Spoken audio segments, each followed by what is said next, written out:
پیغام صاحب، یہ جو اللہ تعالیٰ کا وعدہ ہے قوم کے ساتھ اور قومی سطح پر ان کے بعض عہد و پیمان کو اگر وہ پورا کرتے ہیں، اس کو یعنی اس طریقے سے نہیں اس وعدے کو دیکھا جا سکتا جیسے دو فریقین آپس میں وعدہ کرتے ہیں اگر تم یہ کرو گے تو میں یہ دوں گا، اور پھر ہم اس کو ویریفائی کر لیتے ہیں اس نے یہ کیا، اس کو یہ مل گیا. کیونکہ قوم کو باہر کیف اب قیامت تک برقرار بھی رکھنا ہے، اور قوم اگر وعدہ پورا نہیں کرتی تو محکومی میں گرے گی بھی، اور کچھ لوگ اس میں سے کچھ عرصے بعد وعدہ پورا کرنے کی سطح پہ آتے ہیں تو کچھ اٹھتی بھی نظر آئے گی. تو یہ خود قوم کا بھی امتحان ہے نام سے. مطلب ہم لوگ اور آپ بیٹھ کے یہاں سے کوئی مطلب میتھمیٹیکلی کوئی گراف بنا کے نہیں بتا سکتے کہ ذریت ابراہیم میں سے بنی اسماعیل نے اس 10 سال میں دعوت دی، اس کے نتیجے میں اللہ نے ان کو یہ نعمتیں دی. یعنی وہ جو کام ہو رہا ہے وہ بھی غیر محسوس انداز میں ہو رہا ہے کہ قوم کے سامنے آزمائش کا پہلو بھی رہے کہ پتہ نہیں اللہ کی عنایت ہے یا اللہ کی مہلت ہے.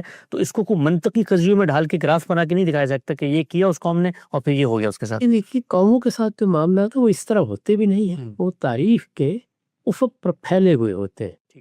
لیکن جو بڑے بڑے معاملات ہیں وہ بالکل معلوم ہے. یعنی ہمیں معلوم ہے کہ اللہ تعالیٰ نے صحابہ کرام کی قیادت میں ان کو جو سرفرازی عطا فرمائی تھی، اس نے ان کو دنیا کی سب سے بڑی حکومت بنا دیا تھا. یعنی ایک زمانے میں بنو امیہ، پھر اس کے بعد بنو عباس، وہ دنیا میں ایک لحاظ سے سپر پاور کی حیثیت اختیار کر گئے. انہوں نے اس زمانے کے تمدن میں، اس زمانے کی حضارت میں، اس زمانے کے علم میں، ادب میں، تہذیب میں بڑا غیر معمولی کردار ادا کیا.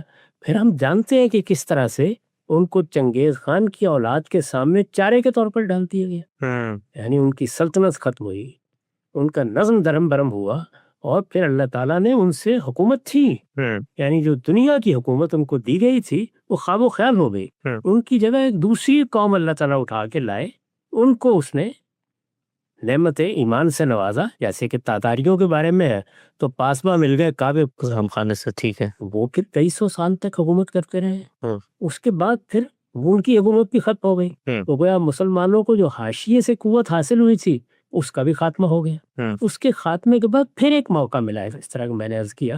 تو یہ تو بڑے بڑے نشیب و فراز معلوم ہے، اور یہ کس طرح سے ان کی اللہ تعالیٰ کے ساتھ تعلق کے ساتھ متعلق ہے اس کا مطالعہ کیا جا سکتا ہے.